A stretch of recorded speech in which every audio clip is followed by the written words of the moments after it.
Je suppose que tu me connais bien, du moins peut-être pas. Mais j'aimerais que tu participes à cette expérience.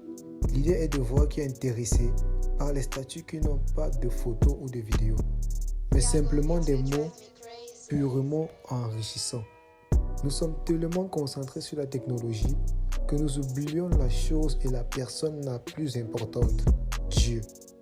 Je ne serais pas surpris, bien sûr, si personne ne lisait ce statut. Cependant, si vous lisez jusqu'au bout, envoyez-moi un cœur et je vous enverrai un texte à poster. Ne répondez pas si vous n'avez pas le temps de poster. Cela gâcherait l'expérience. Merci à tous ceux qui sont vrais à l'intérieur. La plupart des messages portant sur la destinée sont orientés premièrement vers l'homme. Bien sûr, je ne suis pas contre, mais je crois qu'il est primordial de nous dire que l'acteur principal de notre destinée, ce n'est même pas nous. Oh oui, vous avez bien compris. Votre vie est un projet, mais le projet d'une entité autre que vous.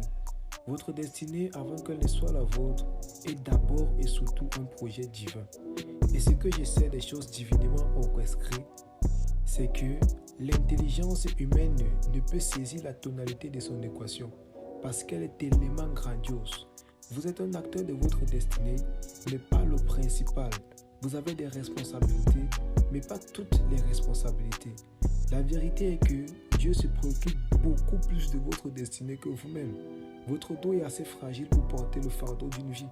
Je vais dire, vous n'avez même pas toute la responsabilité de votre corps. Je vais le redire encore. Vous n'avez même pas toute la responsabilité de votre corps. Cela paraît amusant, comme un jeu de mots pour faire beau. Mais c'est une vérité. Le corps dans lequel vous habitez, vous n'en avez pas toute la responsabilité. Et vous devez rendre grâce à Dieu. Vous seriez sûrement mort depuis fort longtemps à cause de votre péché qui est devenu plaisir et à la mode pour les jeunes. Je parle de la fornication. Le fait d'avoir des rapports sexuels hors mariage, ce n'est pas la mode, ce n'est pas un jeu, c'est un péché. Jeunes filles, jeunes garçons, tous les célibataires, la fornication est un péché. Chers jeunes, ne vous laissez pas séduire par le plaisir éphémère de la fornication. Ne vous conformez pas au siècle présent, mais soyez transformés par le renouvellement de l'intelligence, afin que vous discerniez quelle est la volonté de Dieu, ce qui est bon, agréable et parfait. Romains 12, 2. Choisissez la vie et non la mort, la bénédiction et non la malédiction, la gloire et non la honte.